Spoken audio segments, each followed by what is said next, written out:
Inday! Inday! Inday! Sir, may kailangan po kayo? Wala. Gusto ko lang magsisigaw para lumabas yung alang-ala ko. Ang bihira. Yung bang polo ko na plancha mo na, yung checkered? Susutuin niyo ba po? Ay, hindi. Gagawin ko basahan. Ganyan talaga, pinaplansya talaga ang basahan dito eh. Tsaka para mag-aksaya tayo ng kuryente.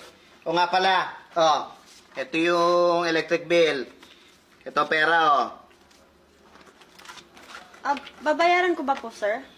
Ay, wag. Hawakan mo lang yung pera. Antayin mong tumubo yung puno, mamunga ng mga barya. Ha, siyempre, mapuputulan tayo ng kuryente. Ano ka ba? Magkain ka na nga ng pagkain. Kakain po kayo, sir? Ay, hindi. Pipicturean ko lang. Gusto ko maging food stylist eh. Gusto ko mamatay sa gutom habang nagpipicture ng pagkain. Ano ka ba? Nakita mo ba ako nag-almusal? Hindi, di ba? Sige na, dali.